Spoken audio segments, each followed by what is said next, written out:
예고편은 소라 껍데기가 바다에서 밀려 들어오는 걸로 시작합니다. 이 소라 껍데기는 1편에서 바다가 어린 모아나에게 테피티의 심장을 전달하기 위해 유인할 당시 사용했으며, 영화 마지막 가족의 품으로 돌아간 모아나에게 도와준 감사의 의미로 바다가 선물해준 것과 동일한 것입니다.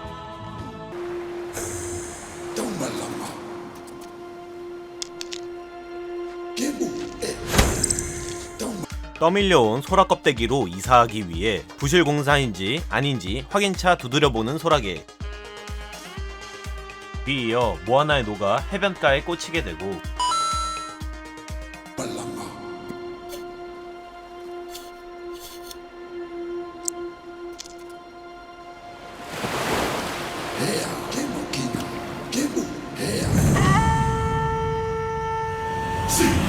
이윽고 모아나의 손이 내려오더니 소라 껍데기를 집어가는데 소라게에게 대신 다른 새집을 매물로 내어줍니다. 이제 막 섬에 도착한 모아나는 소라 나파를 불어 부족들에게 이 사실을 알립니다.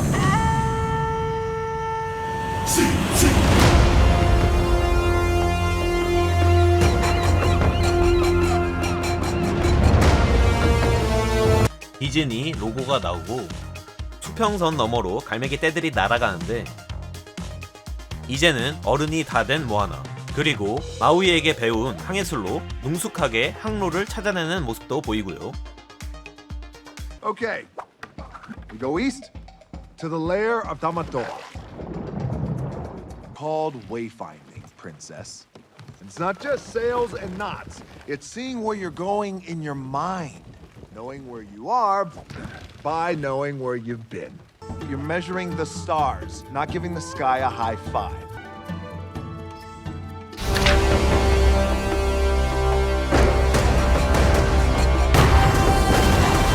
오투누이 마을을 떠나는 모아나를 배웅해주는 가족들. 왼쪽은 아버지 투이, 그 옆에는 모아나의 동생으로 보이고, 오른쪽은 모아나의 어머니 시나입니다. 다음으로 부족들이 모여 신나게 전통복을 치는 걸로 보아 마을에 어떤 의식이나 축제가 열린 것으로 보입니다. 그리고 하늘에 먹구름, 즉 어둠이 깔리더니 보라색 번개가 막 내려치는데, 부족들 가운데 앉아있는 모아나 머리 위로 세 갈래의 번개가 떨어지며 현장이 아수라장이 되어버립니다.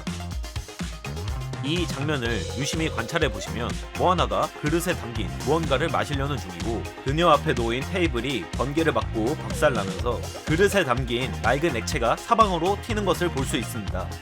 이는 영화 블랙팬서에 나오는 블랙팬서의 힘을 부여하는 약, 보라색 약물처럼 어떤 의식을 행할 때 마시는 액체로 보이며, 오르투이 마을 사람들은 야자수로 이것저것 만들어 실생활에 사용하는데 주로 코코넛 음료를 마시는 걸로 보아 코코넛에 다른 것을 첨가한 의식용 음료이지 않을까 싶습니다. 그런 그녀 앞에 아버지 투이가 앉아있는데, 방금 보여준 의식은 촌장인 아버지의 뒤를 잇는 후계자 계승식이거나 모아나가 성인이 된 것을 축하하는 성의식 자리일 것으로 보입니다.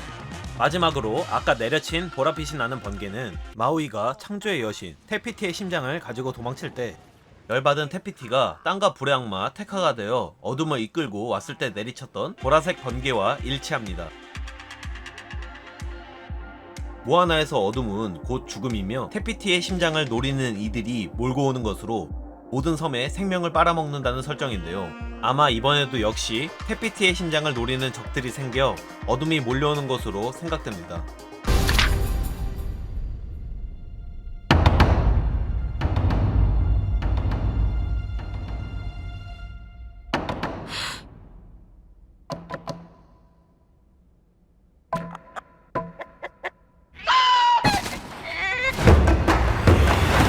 그 다음 모아나가 북을 치는데, 이거 어디서 많이 들어본 것 같은데?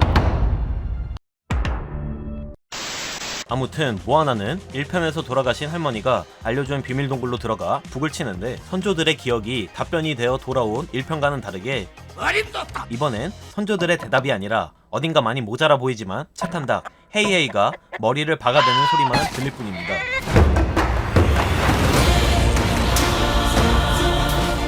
어디론가 떠나기 위해 급히 배에 올라타는 모아나.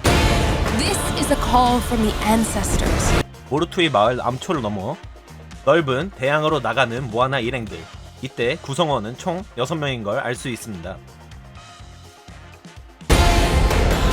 sail to new skies and reconnect our people across the entire ocean. 돌고래들이 물살을 가르며 어디론가 헤엄치고 있는데 선조들의 도체에 그려진 대로 새로운 섬이 있는 곳으로 안내하는 중인 걸로 보입니다. 모아나도 마찬가지로 선조들의 지혜를 활용하여 손으로 해류의 방향을 체크하는 모습이 보입니다. 그리고 1편과는 다르게 모아나 친구 돼지 푸아도 이번 여정에서는 닭 헤이헤이와 함께 동행하게 되었네요. 이어서 압도적인 크기를 자랑하는 고래상어가 나타나는데 이는 전편에서 돌아가신 할머니가 가오리로 환생한 것과 같이 누군가 죽어서 고래상어로 태어난 것이 아닌가 추측됩니다. You're a long ways past the reef. Grandma? Guess I chose the right tattoo. Grandma! 그렇게 예상하게 된 근거는 두 녀석 모두 색깔이 푸른색을 띈다는 점, 등에 문신이 새겨져 있다는 점, When I die, I'm going to come back as one of these. Or I chose the wrong tattoo. 보이는 것처럼 죽은 사람 몸에 새겨진 문신이 환생한 생명체에게 고스란히 계승되는 것을 알 수 있습니다.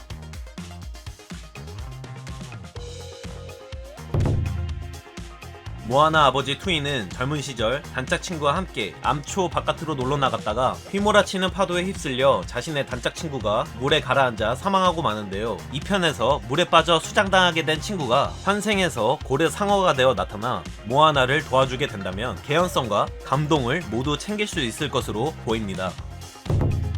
선조들의 기억에서 등장한 일대 촌장으로 보이는 사람이 잠깐 등장하는데 일대 족장의 목을 보시면 죽은 모아나의 할머니랑 같은 목걸이를 걸고 있다는 걸 확인할 수 있었습니다. 그리고 할머니가 죽을 때 바다의 선택을 받은 모아나에게 목걸이를 전달해 주는데 이는 바다가 선택한 인물들이 착용하는 상징인 걸로 해석이 되며 목걸이를 계승해오는 인물들이 죽으면 등에 새겨진 문신을 통해 다른 생명체로 환생하는 것으로 보여집니다. 왼쪽은 모아나의 친구 혹은 사이드킥으로 보이고 그 옆에는 힘쓰는 일을 담당할 듯한 떡대를 가진 인물, 나중에는 왠지 모아나 남자친구가 될 것 같은 느낌도 드네요.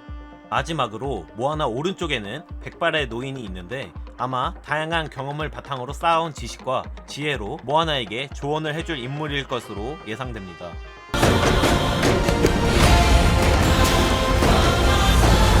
(1편에서) 페피티의 심장을 노린 해저 카카모라가 (2편에서도) 똑같이 모아나를 쫓는 모습, 마지막으로 카카모라를 피해 도망가던 모아나는 어떤 괴생명체와 맞닥뜨리게 되는데 잘 보시면 눈이 여러 개 달린 괴물이 입을 벌리고 있는데 이는 시스켈롭, 즉 바다 가리비입니다.